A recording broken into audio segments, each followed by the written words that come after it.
The vast observation deck of Horizon Station offered an unmatched view of Earth. Major Alex Carter stood tall in his crisp blue uniform, watching the blue-green planet spin slowly below. In just 1 hour, humanity would meet aliens for the first time. "Nervous?"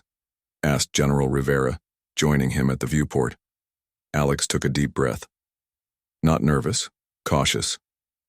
"That's why we picked you for this," Rivera said, clapping him on the shoulder. 20 years of military service, 5 in diplomacy. Plus you don't scare easy." Alex nodded. After the signal had arrived 6 months ago, Earth's nations had united quickly to prepare for this moment. The message had been simple. Representatives of the Galactic Zalarian Empire wished to meet with Earth's leaders. "They're early," said a young lieutenant hurrying toward them. "Imperial shuttle approaching docking bay 3. Alex straightened his uniform. "Then let's not keep them waiting." The docking bay was massive, designed for cargo shuttles. The alien craft that glided through the energy field was sleek and silver, shaped like an arrowhead. It settled on the deck with barely a sound. A ramp extended and 4 figures emerged.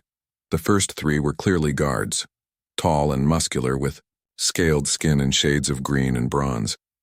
They wore black armor and carried weapons unlike anything Alex had seen before. Their reptilian eyes scanned the room, unblinking. But it was the 4th figure that commanded attention. Nearly 8 feet tall, with deep red scales and a crest of black spines running from head to shoulders. He wore robes of shimmering material that changed color with each movement. "Ambassador Kral," announced one of the guards. Voice of the Eternal Emperor Zexnar, emissary of the 7 stars, and imperial overseer of new territories. Alex stepped forward. Major Alex Carter, representing the United Earth Council. "Welcome to Horizon Station." Kral's vertical pupils widened slightly. "A military representative? Interesting choice." "I'm also trained in diplomacy," Alex replied. "Our council thought that combination would be appropriate." "As you wish." Kral gestured dismissively. "Let us proceed to your meeting chamber. I have many appointments today." Alex's jaw tightened briefly, but he maintained his diplomatic smile. "This way, please." The Earth delegation waited in the station's conference room, 12 representatives from the world's major regions. They stood as the aliens entered, faces showing a mixture of awe and apprehension. After brief introductions, everyone took their seats. Kral remained standing. "The Eternal Empire acknowledges Earth's achievement in reaching the threshold of interstellar communication," Kral began, his voice deep and slightly rasping. "After careful observation, the Emperor has decided to extend protected status to your world." Screens around the room lit up with text in multiple Earth languages. "This document outlines the terms of your protection," Kral continued. "The Empire will establish a regional governance center in your lunar orbit. Earth will provide quarterly resource tributes as listed in Appendix C. In exchange, you will receive limited technological assistance and protection from hostile powers." Alex scanned the document quickly, his training allowing him to spot the key points. Earth would be allowed limited space travel within their own system. All interstellar journeys would require Imperial permission. Resource tributes amounted to nearly 30% of Earth's rare minerals production. "To be clear," Alex said carefully, "you're proposing that Earth become a vassal state to your empire?" Kral's mouth twisted in what might have been a smile. "A crude way to phrase it, but essentially correct. This is standard procedure for developing worlds." "Ambassador," Alex replied, "we appreciate your empire reaching out to us, but Earth would prefer to establish relations as equals, not subjects." A strange sound emerged from Kral, a series of clicking noises that took Alex a moment to recognize as laughter. "Equals," Kral said. "Your species has barely left its own planet. The Empire spans 17 galactic sectors and includes over 400 worlds. We have been traveling between stars for 50,000 of your years." "Nevertheless," Alex persisted, "we must decline these terms. We would be happy to negotiate a mutually beneficial relationship." "Decline?" Kral interrupted, his crest rising slightly. "Perhaps I wasn't clear. This isn't a negotiation. The protected status is being offered as a courtesy. The alternative would be classification as a resource world, with no local governance permitted. Murmurs spread through the Earth delegation. Alex kept his expression neutral despite the anger building inside him. "We understand the Empire is powerful," Alex said. "But Earth has never accepted rule by those who simply claim to be superior."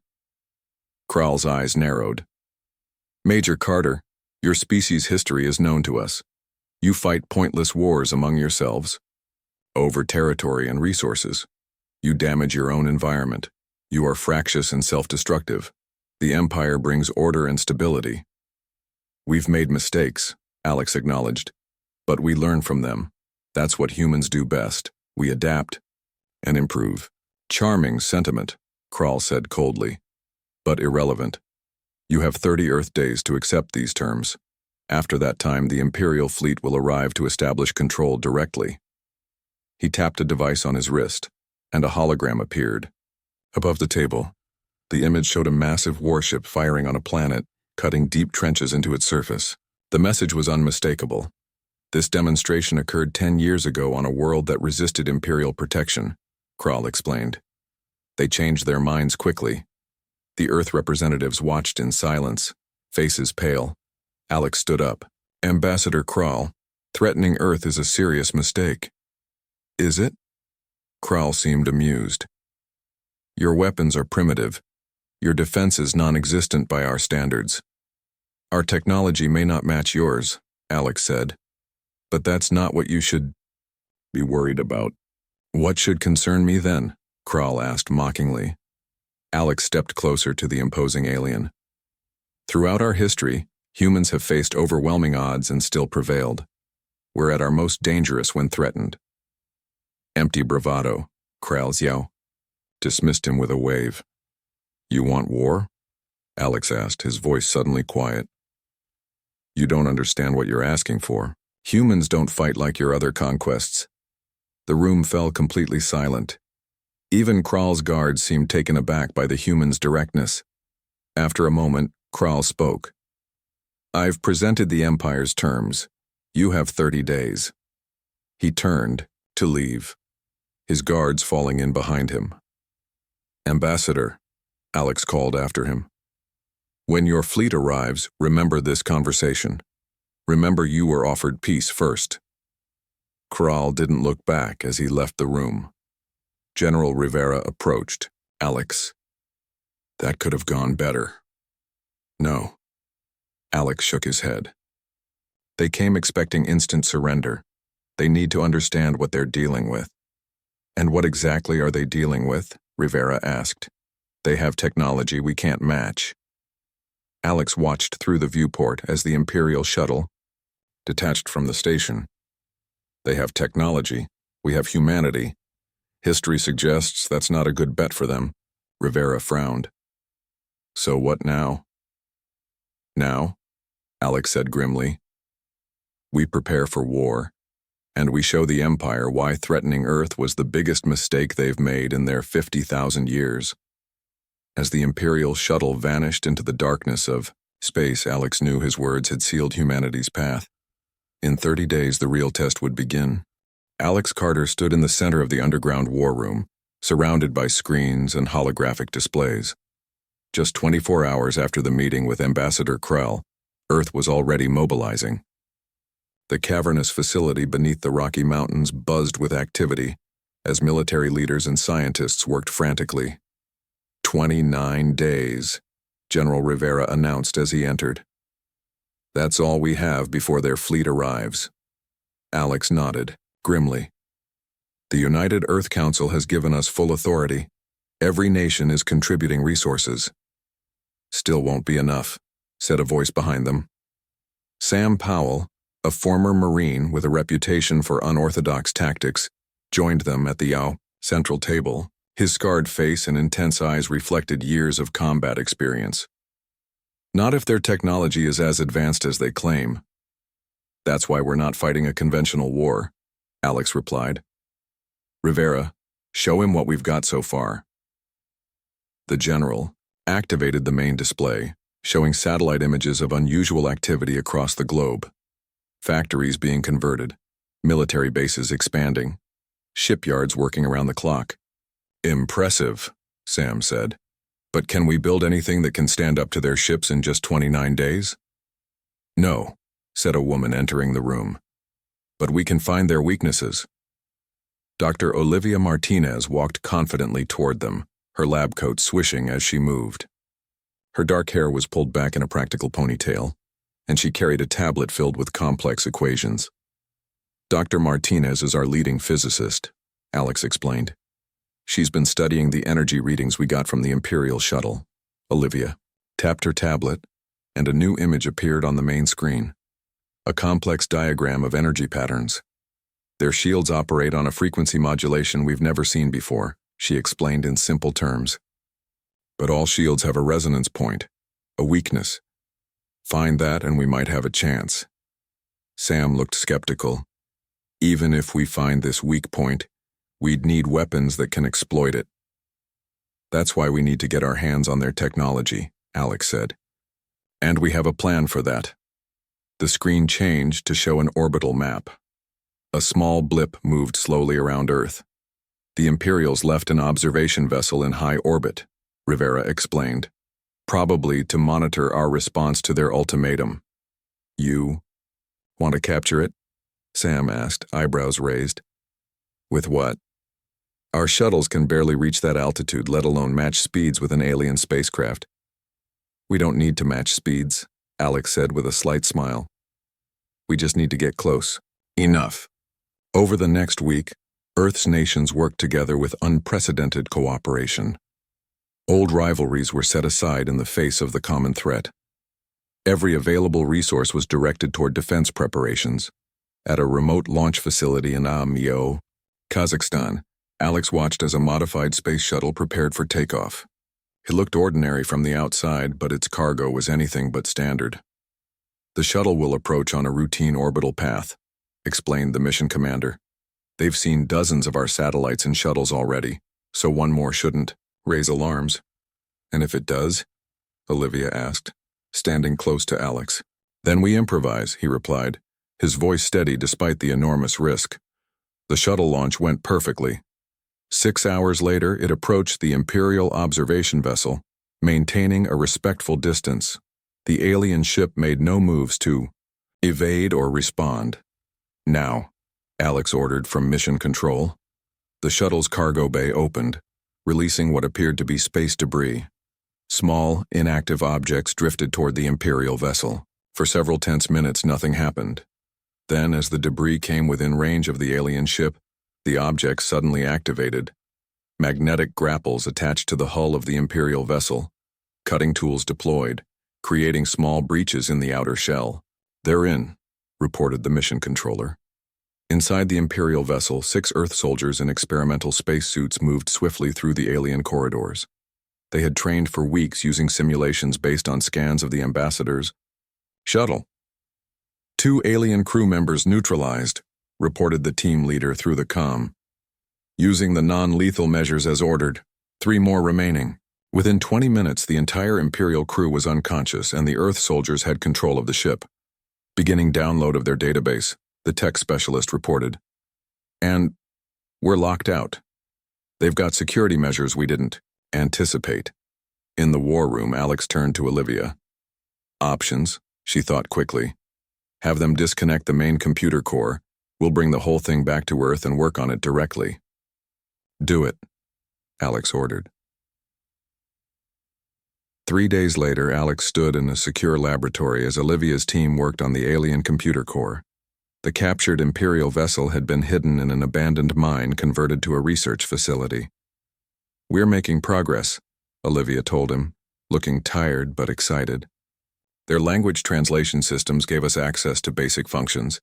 Star charts, ship specifications, some tactical information. Anything useful? Alex asked. Very, she replied with a smile. I found their shield frequencies, all of them, and I think I know how to disrupt them. Meanwhile, in factories around the world, new weapons were being built based on the captured technology. Sam Powell worked with military engineers to develop tactics that might work against the superior. Imperial forces.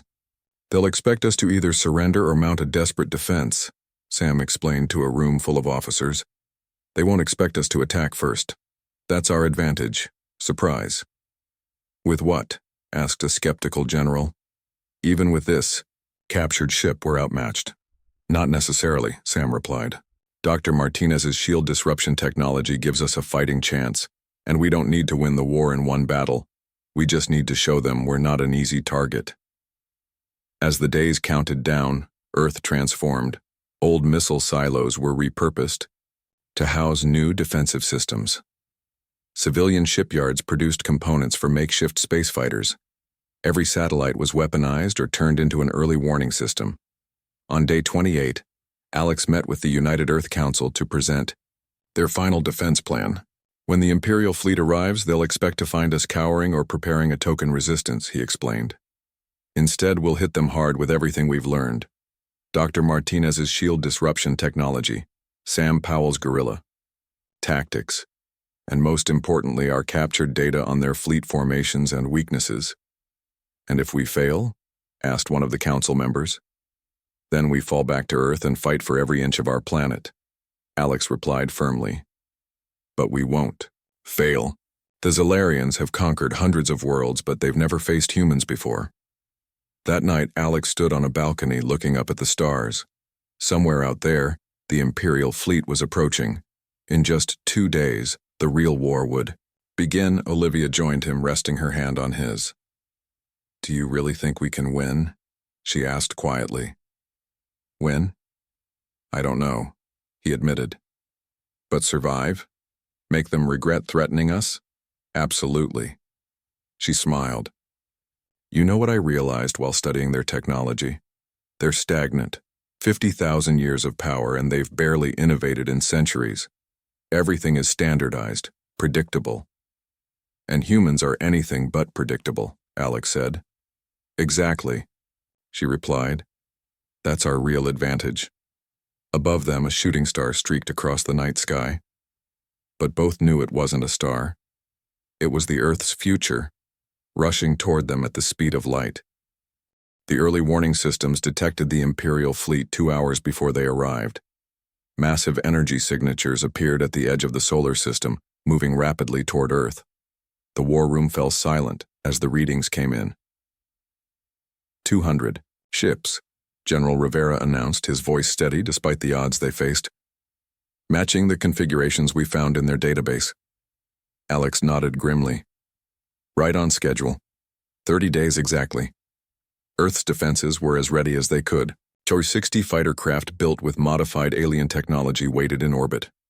Ground-based weapon systems were aimed at the sky, and their secret weapon, Olivia's shield disruptor, was installed on the lead ships. All units in position, Sam reported. He had been put in charge of their tactical operations. Stealth team is ready for deployment, Lieutenant Kelly Wright stood at attention nearby. The young officer had been selected to lead the most dangerous mission of all, a covert boarding operation against the Imperial flagship. Her team of 12 elite soldiers carried specialized equipment designed to bypass alien security systems. Remember the plan? Alex told them all. We're not trying to win this battle. We just need to show them we're not easy prey.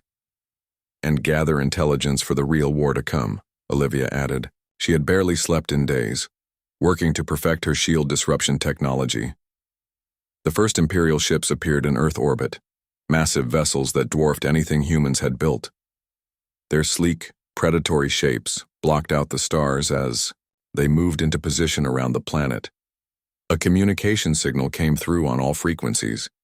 Attention, people of Earth. The face of Admiral Vexcor, a Zalarian with blue-black scales and cold eyes, filled the screens. Your grace period has expired. Submit to Imperial authority immediately or face the consequences. Alex took a deep breath and activated the response channel. This is Colonel Alex Carter of Earth Defense. We reject your terms. Earth is not yours to claim. The Admiral's expression showed no surprise, only contempt. As expected, primitive species often fail.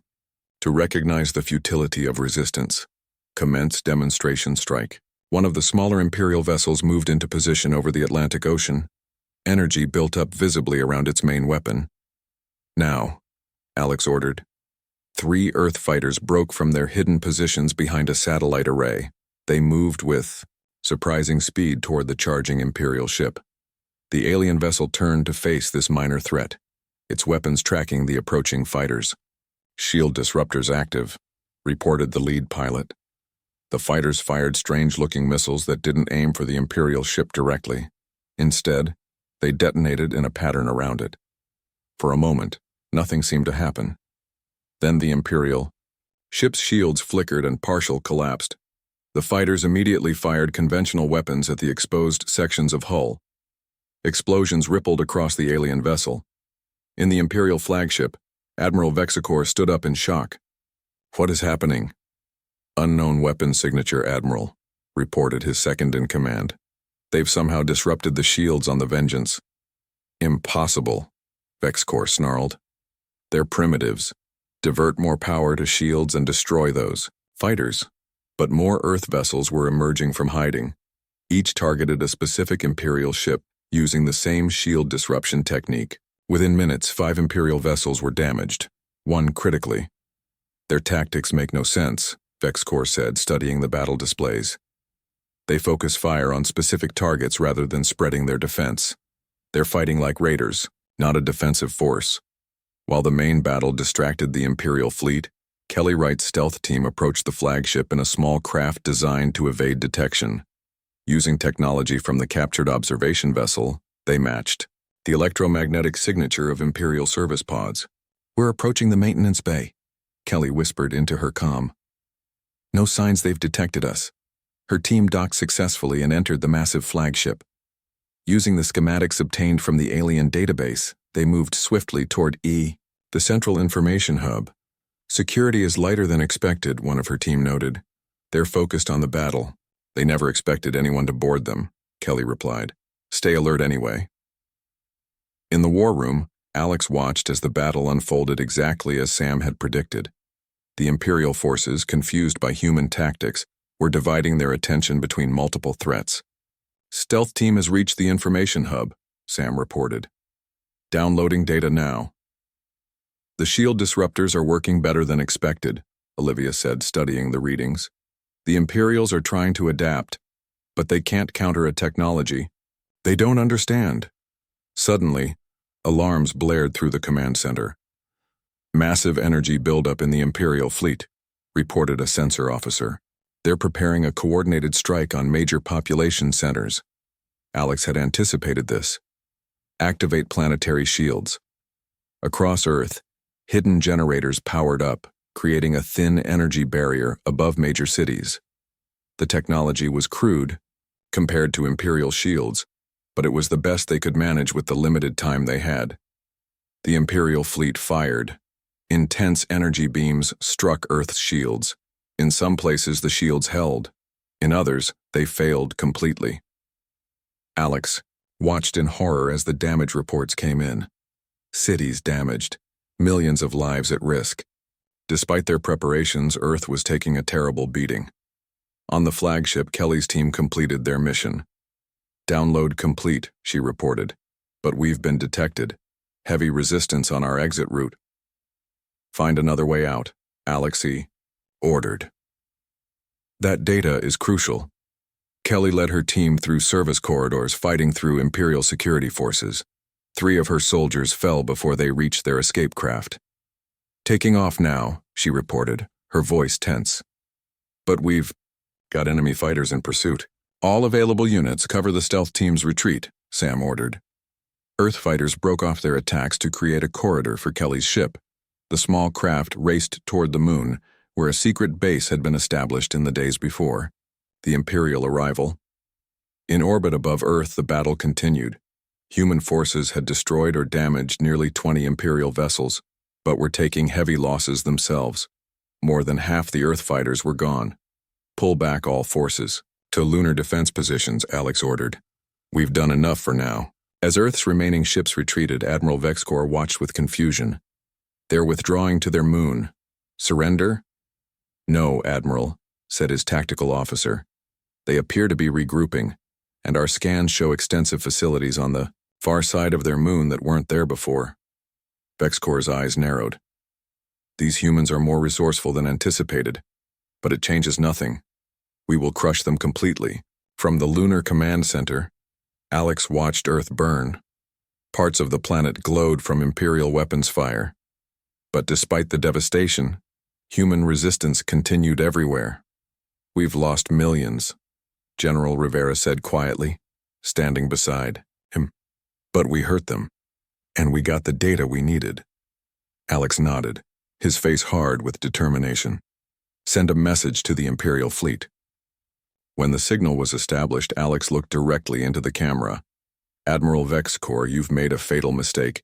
Humans don't surrender when backed into a corner. We become something else entirely. This isn't over, it's just beginning. He cut the transmission and turned to his team. Now we show them what humans are really capable of. 6 months passed. The Imperial forces had established control over Earth's orbit and key resource areas on the surface. They built massive processing centers to extract minerals and set up regional command posts in what once were major cities. From space, it appeared that Earth had been conquered. Admiral Vexcor stood on the bridge of his flagship looking down at the planet. Status report, he demanded. Resistance continues in all sectors, Admiral, his second-in-command reported. Reluctantly, our forces lost another supply convoy in the region they call Siberia. Mining operations in Africa were sabotaged for the 3rd time this month, and we still haven't located their main base on the moon. Vexcor growled in frustration. How? Are these primitives causing so much trouble? We control their orbital space. We have superior technology. We should have crushed them months ago. They don't fight conventionally, sir, replied the officer. They strike and disappear. They blend with civilian populations, and they keep adapting our own technology against us. On Earth, in the hidden network of underground bases, resistance fighters gathered. People from all walks of life had joined the fight. Soldiers, engineers, teachers, farmers. Everyone had a role to play. In a former subway tunnel beneath what used to be Boston, Sam Powell briefed a group of resistance fighters. The Imperials are moving a major shipment of processed minerals from the New England extraction site tomorrow. Our job is to make sure it never reaches orbit. How? Asked one of the fighters. Their convoys are heavily guarded now. Sam smiled. They're expecting a direct attack. Instead, we're going to use this. He held up a small device. Dr. Martinez's latest creation. It temporarily disables their neural interfaces. Meanwhile, on the far side of the moon, the humans had expanded their secret base into a massive facility. Underground factories worked day and night. Scientists and engineers developed new weapons based on Imperial technology. In the main laboratory, Olivia Martinez worked frantically on her newest project. Alex entered, looking more weathered than 6 months ago. A scar ran across his cheek and his eyes had hardened. How's it coming? He asked. Olivia looked up from her work, exhaustion clear on her face. It's ready for testing. If it works, we'll have FTL capability that's twice as efficient as Imperial drives. Twice as efficient? Alex was surprised. How is that possible? They've been using the same drive design for centuries, Olivia explained. No innovation. I found ways to improve it significantly. Across the laboratory, technicians worked on a fleet of ships unlike anything Earth had built before. Using the information Kelly's team had stolen, combined with captured Imperial technology, humans had created their own space fleet. In another section of the base, Kelly Wright trained new stealth teams. The Imperials rely too heavily on their technology, she told her recruits. Their warriors are soft. They haven't faced a real fight in generations. On Earth, the Resistance launched coordinated attacks across multiple Imperial strongholds. Sam's team used the neural disruptors to immobilize Imperial guards at the mineral convoy. Within minutes, they captured the entire shipment and the transport vessels. Command, this is Strike Team Alpha, Sam reported through an encrypted channel. Package secured, plus we've got 3 intact Imperial shuttles. Similar reports came in from around the globe. The Resistance was growing bolder, more effective. Imperial forces found themselves constantly on the defensive. In orbit, An Imperial patrol detected unusual activity in the asteroid belt between Mars and Jupiter. "Admiral," reported the sensor officer, "we're picking up energy signatures similar to our own ships, but the configuration is wrong." Vex Corps studied the readings.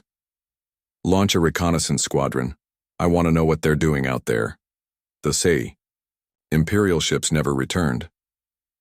3 days later, Alex stood on the bridge of Earth's new flagship, a vessel built with stolen Imperial technology, but modified by human ingenuity. The name Defiance was emblazoned on its hull. "All ships report ready," reported his executive officer.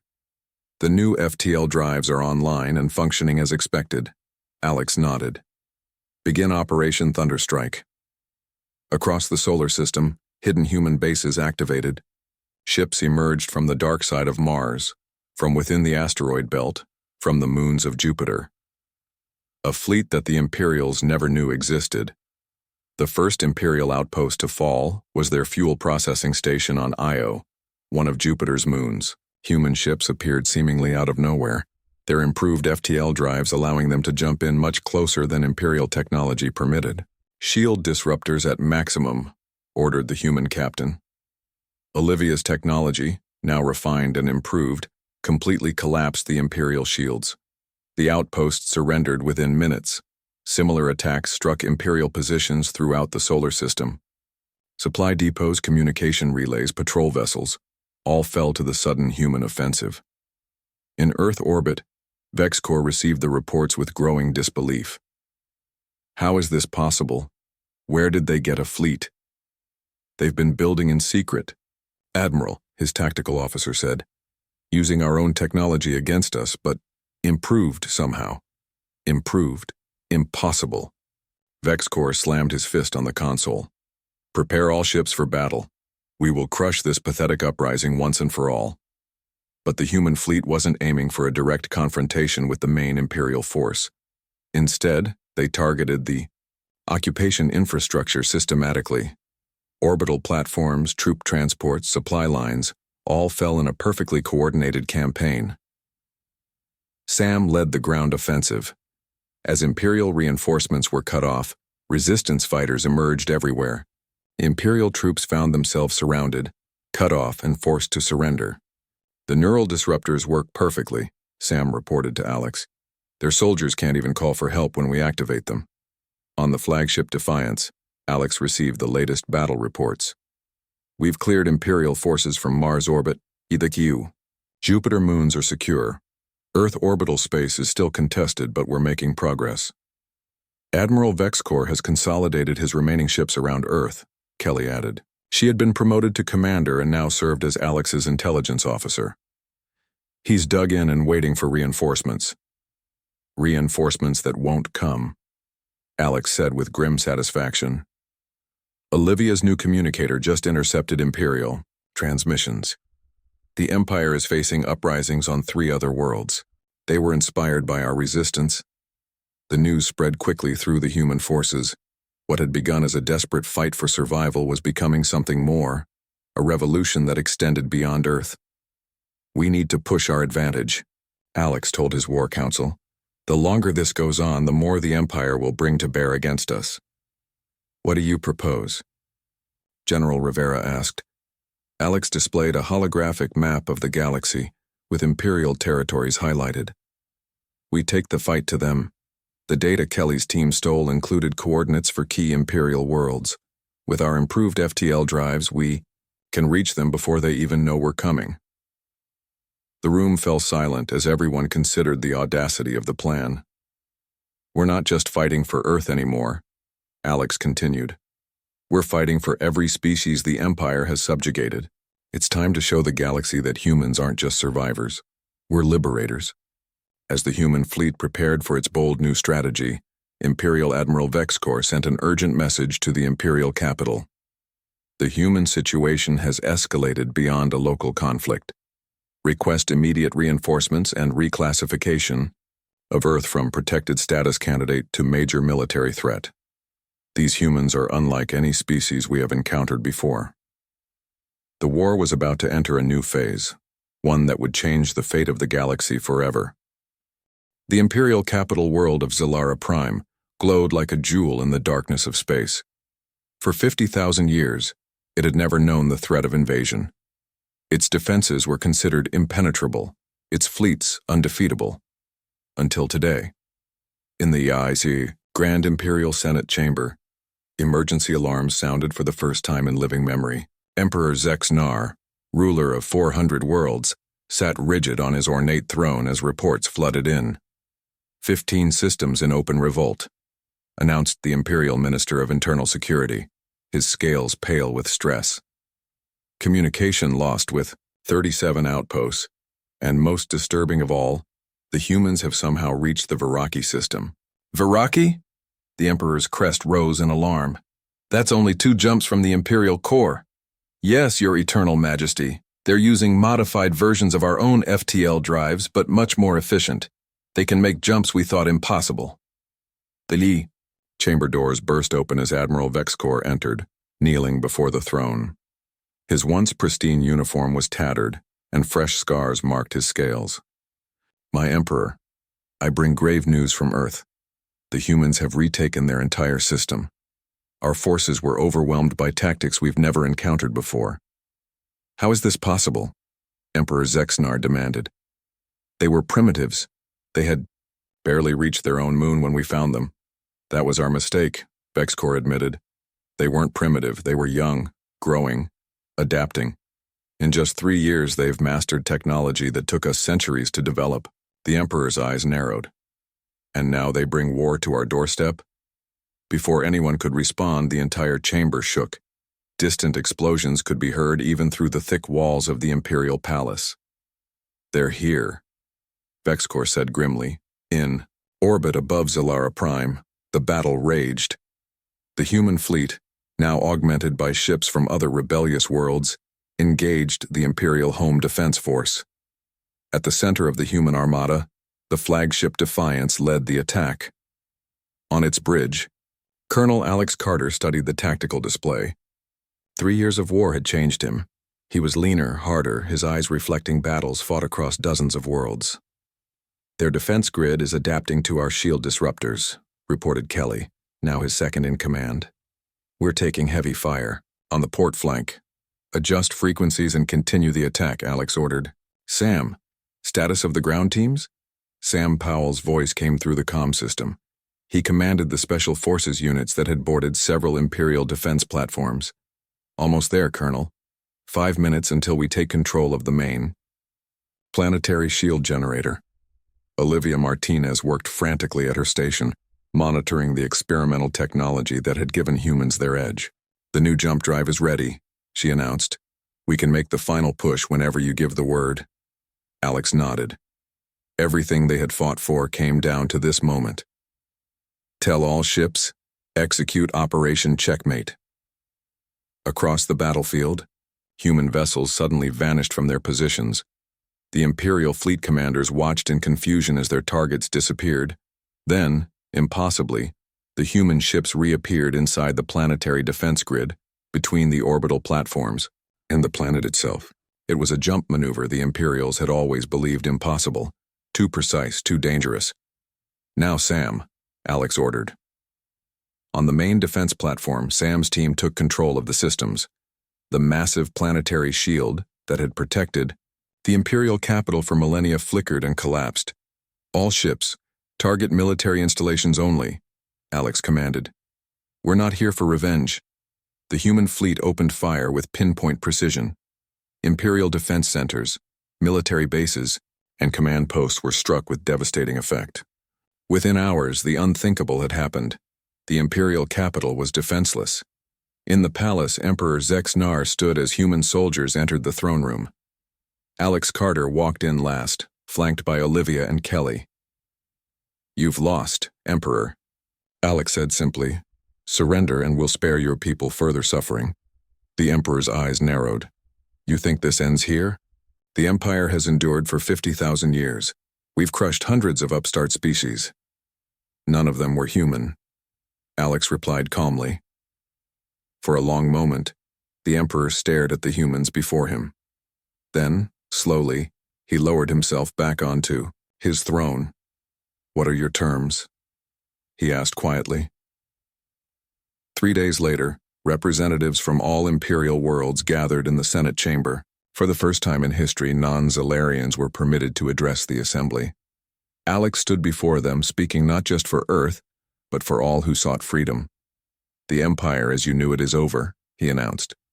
In its place we propose the Galactic Confederation, an alliance of equals where all species have a voice, where technology is shared, not hoarded, and where no world may dominate another through force. Murmurs spread through the chamber, some angry, some relieved, some hopeful.